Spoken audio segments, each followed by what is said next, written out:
Well, welcome to Grail Country, Jordan Hall. I'm glad you accepted our invitation. I had been somewhat hesitant as you were going around all of this little corner of the internet. I had been somewhat hesitant to invite you because I just had this discernment that it wasn't the right time to talk to you. Nice. And when your most recent conversation with the one and only Griswold Grimm, you started talking about a little bit about a mutual interest that Grimm and I share, which is role playing games. And so, Sherry, I'm sorry, you're just gonna have to bear with us for a moment while the boys talk. I might grab my knitting. Yeah, go. Yeah. You guys go. So tell me a little bit about your, and you can ask me as well. So tell me a little bit about like how you got started. What age did you start playing? What games did you play? What did you get out of the hobby, etc.? So a buddy of mine, a friend who lived down the street, this is about second grade. So that would have been, say, 6, 7, 8. So 78, 79, somewhere in there. Okay. He was introduced to D&D at his daycare. He was the only kid in the neighborhood who went to daycare. And he thought it was pretty exciting. And somehow that was enough to get me to be begging my mom to buy me D&D. Now, 78 would have been D&D too, because not like some of the AD&D books had come out by 78, but the full three books had not yet come out by 78. So the Monster Manual was out. I got that. And I think the Player's Handbook might have. I can't remember if the Player's Handbook came out in 78 or 79. But there's so you would definitely mean like D&D, like original D&D, because AD&D did not fully exist yet. Right. And I think I actually ended up getting, because we had no idea. I'm not even sure where we got it. Where did we go? But I think we actually got a copy of Chainmail, like one of the Chainmail booklets. Yeah, from 71. Yeah. Transition. And then we landed ultimately on the boxed D&D with the wizard with the wand and the dragon on the horde, but it was blue. It was like the blue version of that. Okay, the blue box. Yeah, so that would be home. The blue box would be the home set. It had chits instead of dice. They hadn't gotten to the point of being able to put dice in the box yet. So I played my first probably year of D&D using paper chits, which was, we had no idea how to make any sense of that because literally nobody around at all. So if you can imagine a bunch of 8-year-olds trying to figure out how to play this game, and the grown-ups were either bewildered, indifferent, or actively hostile. Right. 8-year-olds. That's like, okay, so the older versions of D&D are notoriously written at a very high level. Like, in fact, I don't know about, I'm not sure about, I think original D&D is just as bad, but I know for a fact, for example, the spell descriptions in AD&D are at a 12th grade level, which is like really high. Like most prose is like somewhere around the 8th grade level. So like D&D's writing is very, and here you are, you're an 8-year-old. And you're trying to decipher Gygaxian. Yeah, entirely. Again, no grown-ups involved. Wow. Man, you remember like the Gen X thing. No grown-ups involved, broadly speaking, like not around. Yeah, we just did our own thing. Yeah, wherever they were, I'm not quite sure, but they, every once in a while, dinner was made, so they definitely made dinner. Except for my friend Eric's house, where we had to figure it out that. And then I kind of played that with I would say. So it broadens. So as I play D&D, and there was a golden era, 3rd, 4th, and 5th grade, because there was a ton of kids who got involved. So we probably had, I want to say like 20 or 30 kids. Mm-hmm. And we had, my friend Cameron picked up, he played a DM. So he had a campaign. I was a DM. I had a campaign. And then we had probably about 12 other kids who would play pretty consistently for those 3 years. By the time we got to 6th grade, the nerds and the non-nerds started to sort. And so I kept being able to play D&D, but the group of people got smaller. I subscribed to the Polyhedron magazine. Yeah. And I would go to the Dungeon Books and Comics, where I'd buy copies of the Dragon magazine. So I had access to kind of like what was coming out of the rest of the world. And my mom was kind enough to drive me up to an Origins conference. I want to say around 6th grade, somewhere in there. We had to drive all the way to Dallas. It was like a 4-hour drive to get there. But then you had, I can't remember his name. What was the guy's name? He was like one of the top 3 or 4 guys in the early TSR. But he was there. He actually did a kind of a pop-up game. So I was able to, like, can you imagine, like, I'm like now by this time 11 or so, just wide-eyed with an actual serious writer of modules guy doing a little pop-up game. It was amazing. He also invented or introduced the game called what was it? Clayorama. It was in Dragon Magazine. You would make little monsters out of clay, and then the GM would sort of define what their capabilities were, and then you would actually have them fight each other. Yep. Did you ever play that? It was a great game. No, I did not. And so then it expanded, right? So you have World of Greyhawk was actually the world that I was most interested in when they had the original folio and the maps. I learned all the countries and the histories and the background and all that. I wasn't ever particularly interested in what was kind of the one that came after that? Waterdeep? Is that right? No, before Waterdeep.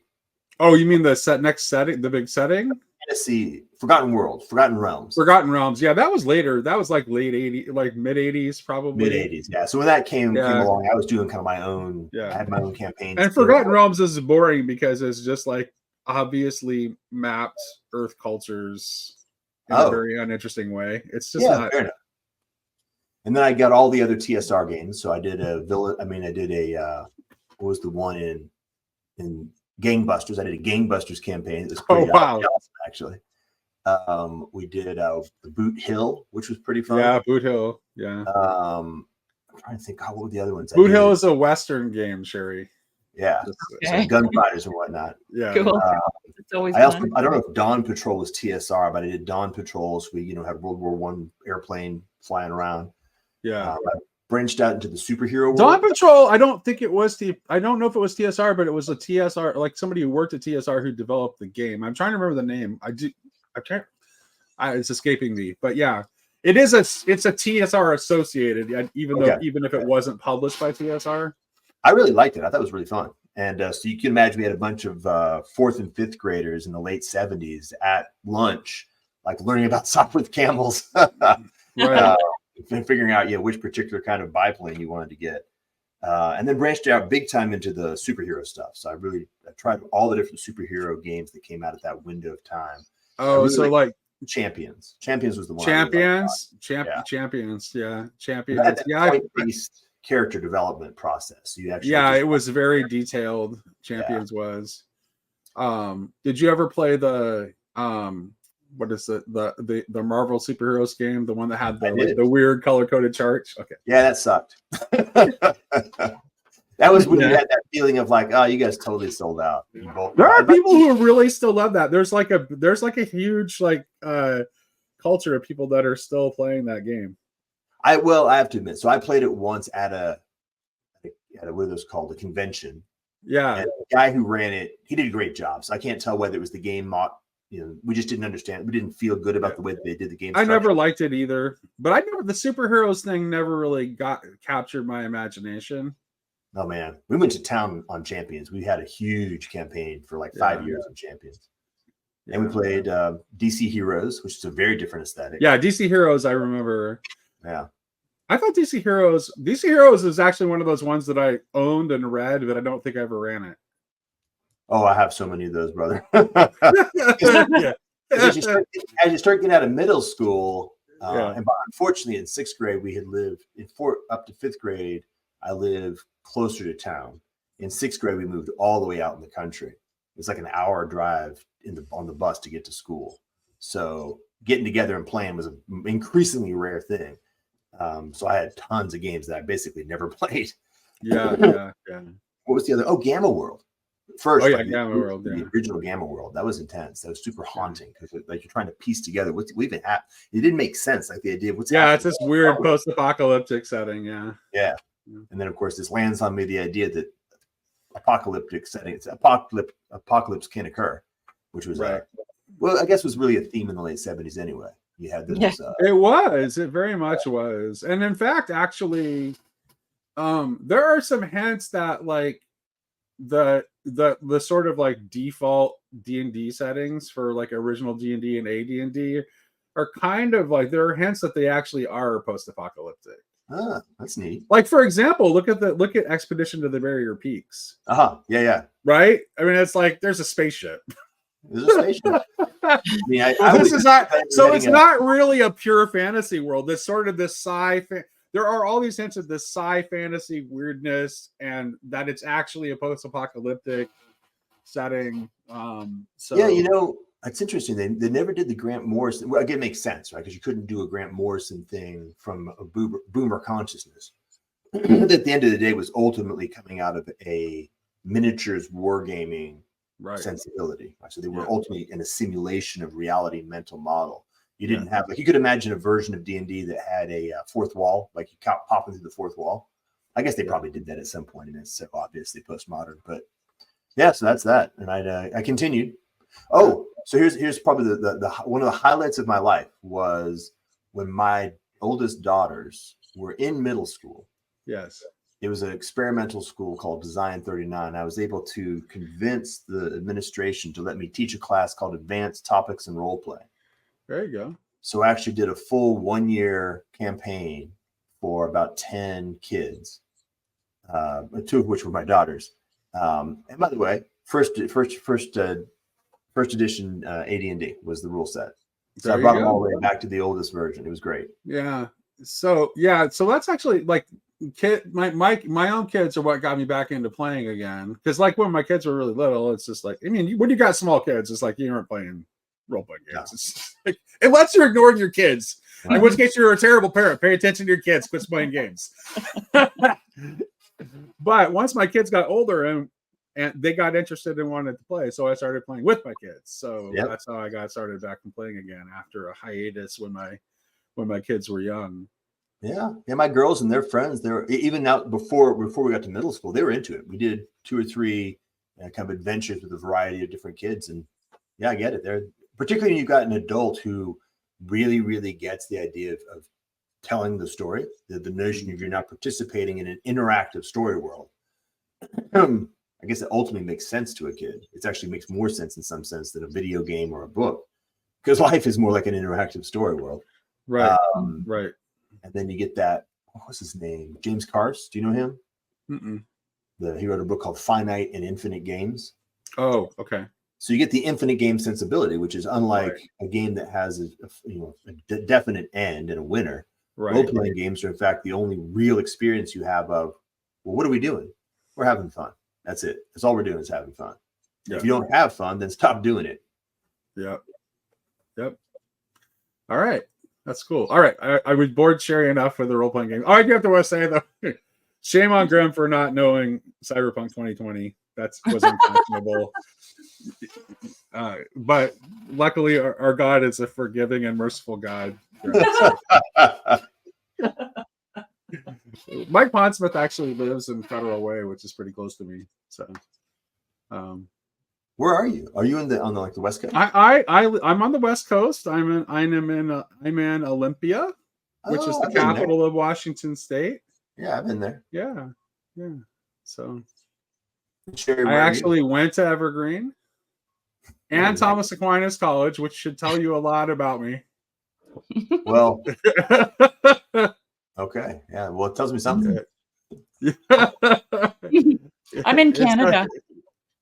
I'm in the central interior of British Columbia on the Chilcotin Plateau. I was spent meaningful time in the Kootenays. Oh yeah, the Kootenays is beautiful. Yeah. I spent some meaningful time there once too.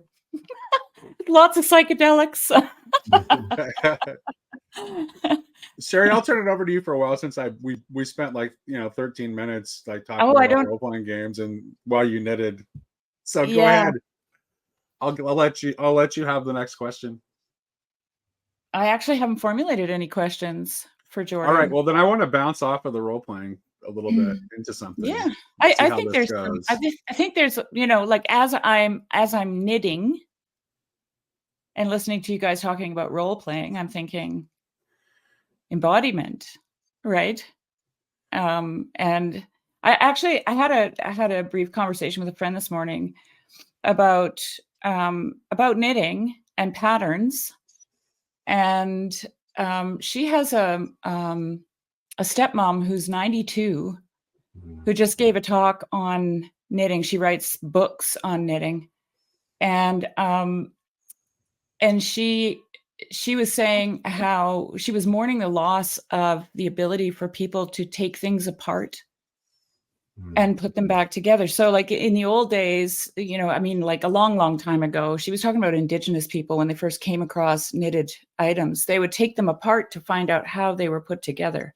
And then they would develop their own patterns. And the example that Catherine used was socks became mittens, you know, things like that, right?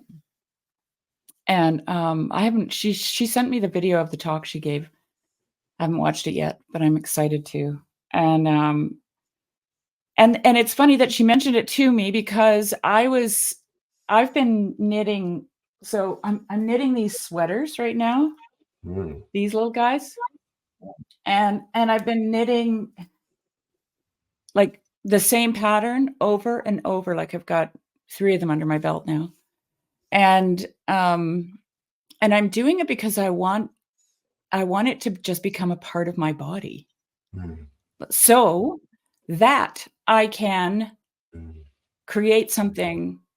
Like I have the ability to modify it. And so like what's interesting about it is, I mean, the process that I'm in right now, what's interesting about it is that at first you're just like meticulously following the pattern because you have no idea what this is going to become. Right. Wow. And then as it starts unfolding itself to you, then you can less and less follow the pattern, but I still don't have that. I still don't have the courage. I'll call it that because it really is to go astray, as Meister Eckhart says. Remember, I read that recently. I talked about that, Nate. Meister Eckhart says, you know, you have to go astray, and I'm hearing his words as I'm doing this process of creation. Right? It's a creative process, and it's like you can't really go astray if you don't have it embedded in your body. And I don't know what I'm saying with that, but maybe you guys can run with it because that's what I'm thinking about. I actually kind of think that we're pointing at where I was gonna segue into this in a different way, but I'll just go to bounce off what you said, Sherry, because I think it's even more interesting. So I think that what you're talking about in a way is you're talking about what I believe to be like a proper concept of freedom. Yeah. Right. This is the thing. This is the thing that the story of the Good Samaritan represents. And we've kind of because we live in a Christian culture, we kind of lose the power of the parable of the Good Samaritan because we live in a culture that has mostly still, even now, although it's fraying, a Christian moral code of conduct is kind of built into the culture that we live in. So for us, it's just just of course. But the thing is that the Good Samaritan was actually acting completely beyond the strictures of the moral codes of his culture, and he was not acting in accordance with his base desires either. So therefore, what the action of the Good Samaritan was a truly free action. And that is the kind and those kinds of things. This is why Tomberg says that truly free actions are the doing of impossible things, because the acting in that way, where you're acting out of a real personal freedom because of your union with the divine principle, like that is what allows you to do these seemingly impossible things, like the kindness of the Good Samaritan that is completely outside the boundaries of any of his base desires or any of the code of the culture.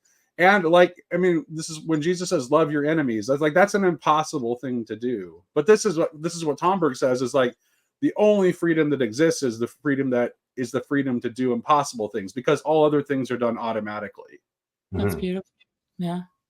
So yeah, that's interesting. I just wanted to say this really quickly, but so one of the things Catherine said to me this morning, and she's so great for this, she has such great insights, was we need the patterns, but we need to be able to go outside of them, right? Which is what Eckhart's talking about when he talks about going astray. And she compared that to the structure of the church, like the institutional church, right?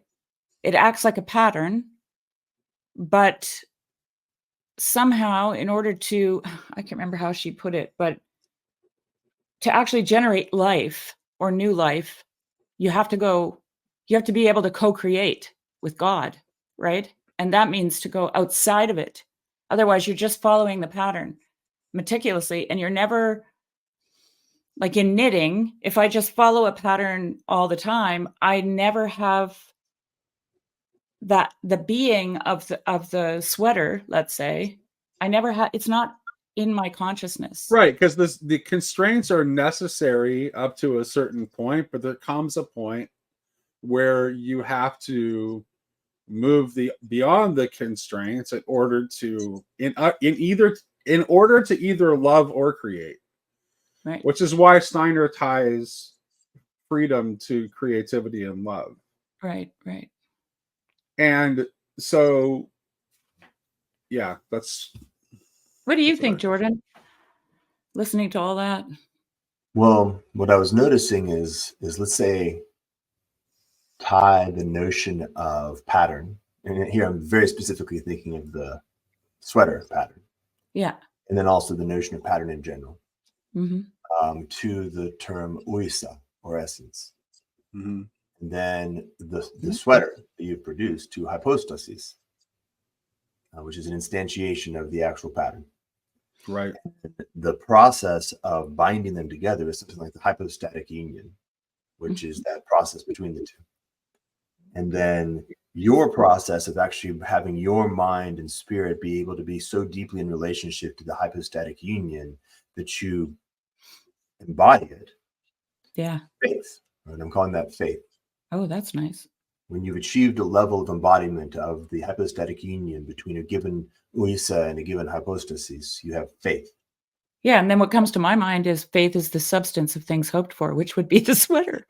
Yeah. Which it actually in the Greek in that verse it actually is hypostasis. Exactly.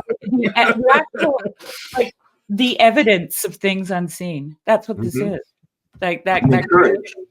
Courage now is this space that is when you have faith, you're now moving beyond the place of your faith, like as you're exploring outside of that, and the growing of it, right? So you have the courage is based or coming from a place of faith, and then as that process, as you say, co-creating, you're now in the spot or the location where new possibility is, and okay, so that space we could also literally call that space freedom.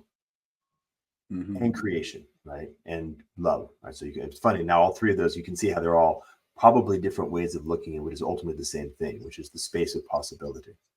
Maybe even from a Trinitarian perspective, we may even be able to identify which of the three persons, the hypostases of God, are associated with those different ways of participating in that space. Yeah. So that's what I was thinking. That's great. I love it. Trinitarian theology pops out of a knitting discussion. Actually, when my last conversation with John Vervaeke, he mentioned that Jordan was the only person who made the Trinity ever make sense to him. Oh wow! Holy smokes! Just that way. Wow. Yeah, he said that like if you watch my latest conversation, you'll see at the point where he says that. Well, see, I've thought about it in terms of like when I was going through George MacDonald's imagination essay, I thought about it in terms of the imagination, because the imagination is infinite, right? Like you can, I've used the example, you can imagine that pigs can fly, right? So if you can imagine that, you can imagine anything. Like the number of combinations is endless. And when you're creating something, you choose it from this infinite possibility, right? And this is in the process of creating, like makers, let's say. You choose it from the infinite possibility and you bring it into your body. So you incarnate it and you make it finite. You bring it into time, right?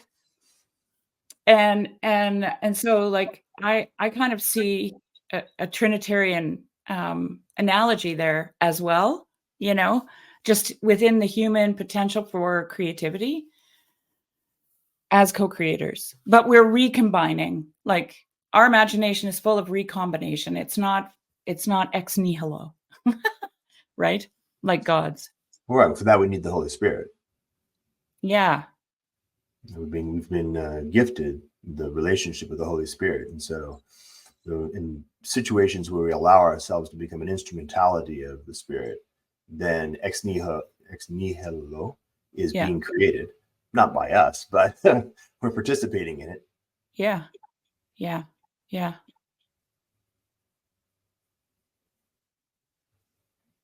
What are you thinking, Nate? Oh, so I don't know. I was just thinking about Creatio ex nihilo, and it's it's the thing is like I think that it's only, the problem is that to me is it's only a partial understanding, right? Like, so Creatio ex nihilo is so it's, first of all, it's not the only understanding of like how God creates. There are other ways of talking about how God creates. So in addition to Creatio ex nihilo, you also have the Creatio per verbum, which is creation through the word, right? Which is how this is how Genesis actually begins. Like God creates through the word. And so and then then you have the question of like, well, where does the substance of that which is created come from? Like, is it, and yeah, so I just don't know. Creatio ex nihilo is like, I'm not sure. I'm not sure that that's. Well, here's the thing. Okay, so I find this really interesting, and actually, because I've been in conversation with some other people about this, and they don't like creatio ex nihilo either, because they think it gives creation. It's a diminishing of creation itself, which I don't see that. I don't see that because I understand it through George MacDonald's eyes. And the way he talks about it is that God's imagination doesn't recombine things. It doesn't work from recombination like ours. Like he says that we can create, quote unquote. He'll grant us that, but our creative capacity is limited to recombination of things that already are, including our languages. Okay, like that we derive language from creation, which came out of God's imagination, which is essentially creating. But I think, well, but this is going to tie to Jordan's point. Okay, so yes, I think that's not wrong if it's just human creation alone without the aid of the Holy Spirit. I think that's right. But I think with the aid of the Holy Spirit, that human creativity actually can reach a higher plane than that, because then you have the possibility of synthesis, which actually leads to the discovery and creation of like new things that are truly new, and were not before. Adam doing? when Adam was naming the plants and the animals, Mm. what was he doing? This is something that I've talked about a lot, and for some reason I have nothing to say at the moment. It's because we've had this conversation like many times. Well, I'll let okay, Sherry talk. Because you're talking about animals, I'm going to defer to Sherry. No, I think this is my short answer. I think he's giving them existence, because when you name something, it, like someone asked me the question one time, describe to me an animal that has no name. You can't do it because there's nothing to grasp. There's no images, right? So when it's that thing, it doesn't exist. There isn't such an animal. It does, if it has no name, it doesn't exist, right? And this actually gets back to that Meister Eckhart sermon that I read recently, where he says that the soul needs images, right, in order to apprehend something. So that's what I would say. I would say that when he's naming, he's giving things their existence. But I don't know if that's the sense of he's taking it from the pattern and then he's instantiating it. That's nice. Oh, neat. Well, I mean, names. There's like a lot of times the biblical language of names is pointing names and naming is pointing toward some kind of principle of unity. So, right. So it would be something like he's giving them the distinguishable unity that makes them what they are. And so this is like, okay, so here's the thing. It's like, let's start talk. Okay. I don't know. I'm trying to figure out what I should say or not say. Okay. Just say whatever you want. Okay. So I think we see here in Adam, it's a little taste of what the potentiality is for the human being that is lost because of the fall, that then we see reflected in John 1 that Christ achieves. Christ creates the world. He becomes like both the source of the unity and the multiplicity of all that is created. So he gives it its identity and its difference. So this is the role that human beings have always had. So to say that we can't create ex nihilo, I don't think is true entirely.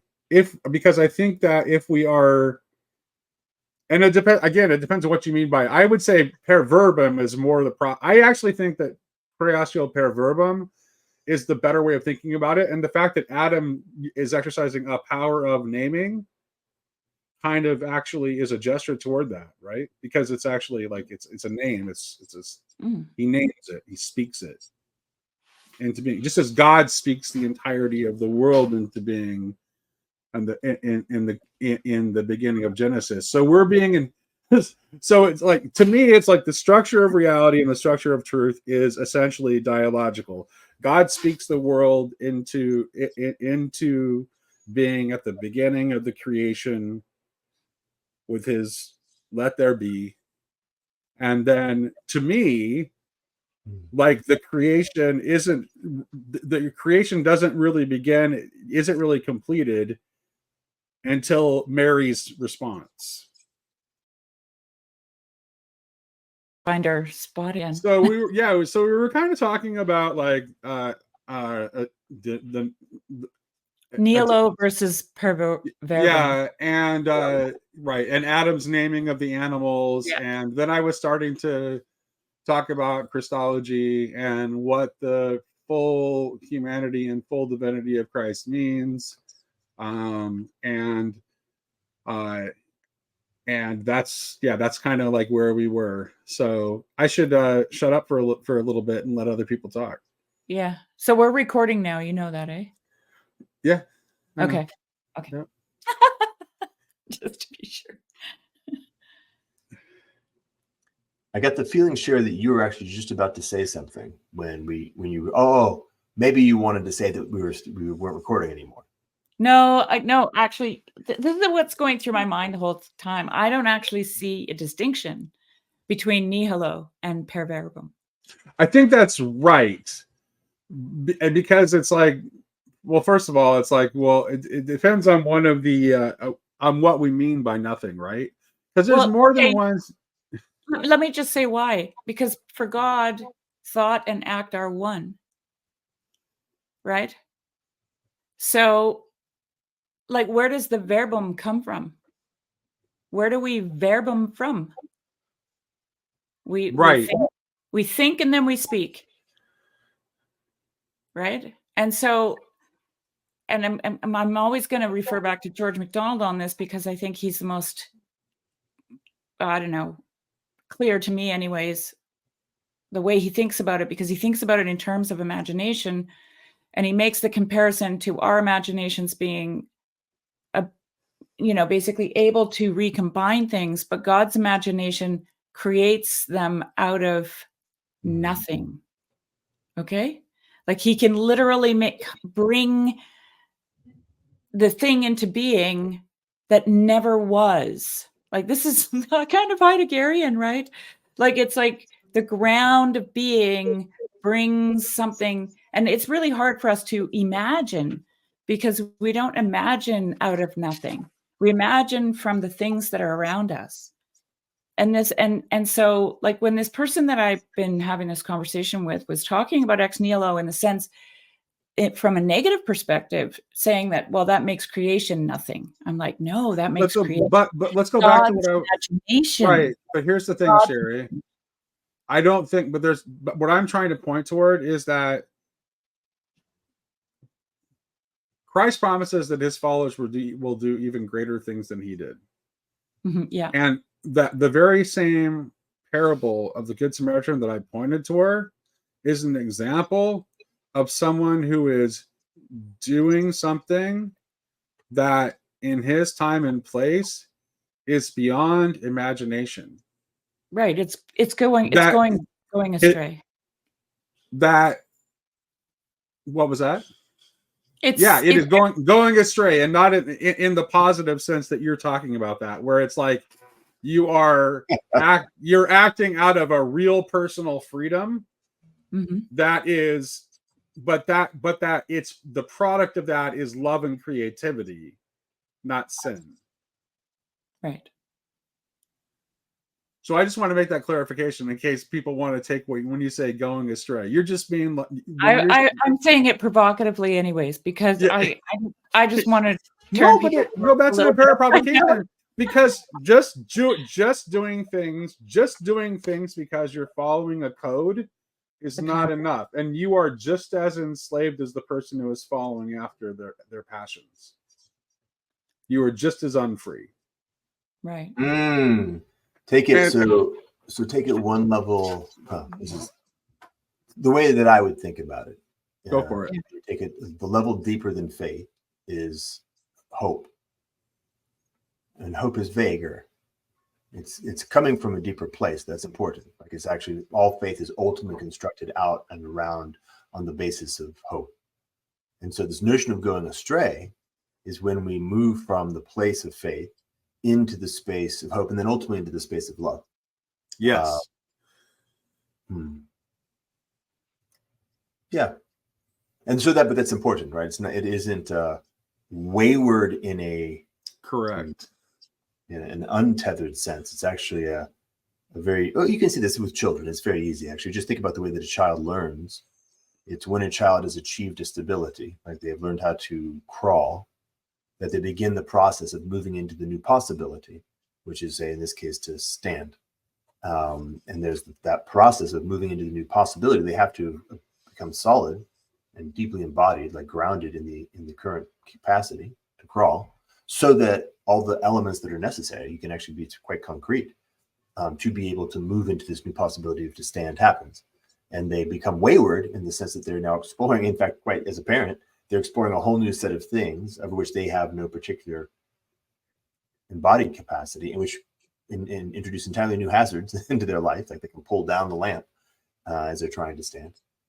So moving into that new space of possibility that is opened up by the level of faith that we currently have. So we return back from faith, we return back into love, and then through hope, we're oriented towards the new possibility that is available on the basis of the faith that we currently have. So let me just read you a quick quote from George MacDonald's essay on faith, or sermon. It's actually, this one's a sermon, I think. He says, he's preaching from faith is the substance of things hoped for, the evidence of things not seen. And he says, I think the meaning of the phrase is this: faith is the foundation, the root, the underlying substance of hope. If you have any hope, it comes from some faith in you. Hope, you may say, is a bud upon the plant of faith, a bud from the root of faith. The flower is joy and peace. So that yeah. Well, that's good. That kind of connects directly what Jordan was saying. That's why I pulled it up, because I was like, oh, look, that Jordan's already connected hope and faith. I mean, they're connected first, but I have nothing to do with it. I'm saying something slightly differently, but it ends up grounding. I know, yeah. The same place, which is to say that hope is deeper than faith, but faith is the substance of things hoped for. So as you are able to come into a relationship with hope, where you can begin to have hope for, it's on the basis of the faith that you currently have. So, well, the reason I think he line of hope. Right. And so he actually further in, I highly recommend it, Jordan, to read this, because he actually shows how faith without works is dead. Okay. Because the faith is the evidence or the substance of things hoped for, right? So it manifests in hope, like in the things hoped for, right?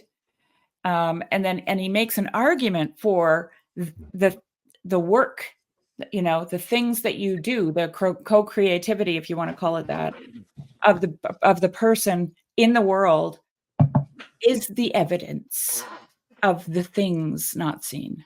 This distinction, faith and works, is this still a thing that people have themselves wrapped around? It seems very silly. Some do. And what's unfortunate, I think, about that is that I think it leads to disembodiment if you make that distinction, right? Like, don't you think? Wouldn't it? Well, if I were to say, for example, one that I have a lot more familiarity with is then understanding, which is in the same place as works. Your understanding without faith is disembodiment. Like that when you say disembodiment, what you mean is understanding without faith. At least at the level of ideas, the level of at the level of it, ideas. Right. And so my sense of this is literally just having things in the proper order. Like if you go backwards. Well, right. And here's the thing, though, it's like, okay, like understanding without faith. I want to play off of that because, like, one of the things that, like, that I keep bringing up lately, that I first brought up in a class I was taking from that was taught by my friend Jordan Daniel Wood, who's a Maximus scholar. And it's this, that the problem with that idea of faith without understanding without faith is that it is seeking a truth that sees itself as somehow apart from love.